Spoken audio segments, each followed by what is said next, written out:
That's Royale.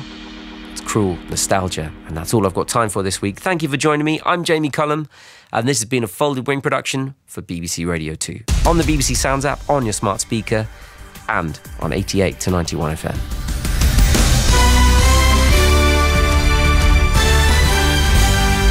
BBC News at 10 o'clock, this is Justine Green. The government has bowed to pressure from some Conservative MPs to allow new onshore wind farms in England.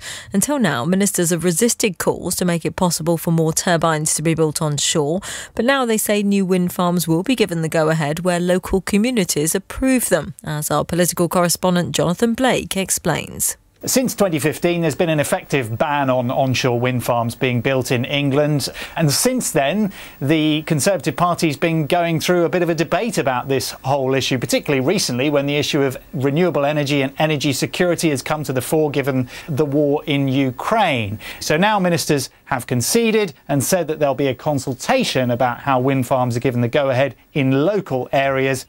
MPs have passed a Labour motion calling on the government to release all documents related to contracts awarded to the firm PPE MedPro to provide personal protective equipment during the COVID crisis. The company is at the centre of a controversy over the allegation that the Tory peer Michelle Mone benefited from PPE MedPro after recommending it for a COVID contract.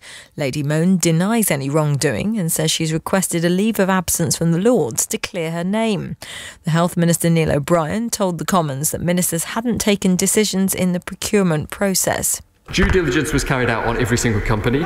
Financial accountability sat with a senior civil servant. All procurement decisions were taken by civil servants. And a team of over 400 civil servants processed referrals and undertook due diligence checks. A huge operation run by the civil service, and I thank them for their work in getting our NHS the PPE that it needed.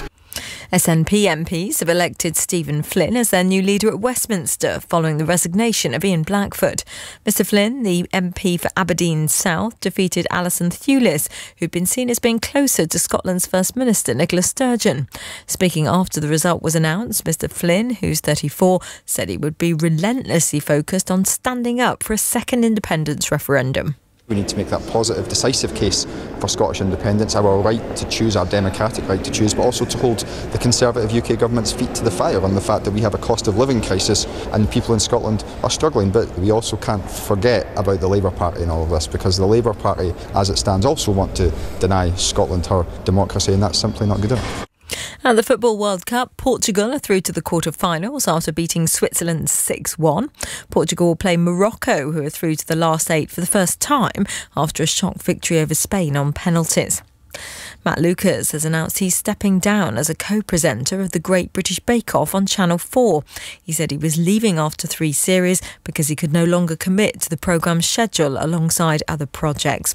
And the weather, a widespread frost overnight except in the south and east of England. BBC News, it's 3 minutes past 10. Cheers, Justine, and thank you, Jamie. 1, 2, 3, 4, 5, 6, 7, 8. Let's go! It's Trevor Nelson's Magnificent 7. It sure is. Welcome to the show. As usual, we've got 7 magnificent tunes lined up for your listening pleasure. I hope you're in the mood for the Rhythm Nation tonight. Got a great show lined up for you as well. And, you know, you can always get in touch, text, WhatsApp or email if you like. The Magnificent 7 on BBC Radio 2.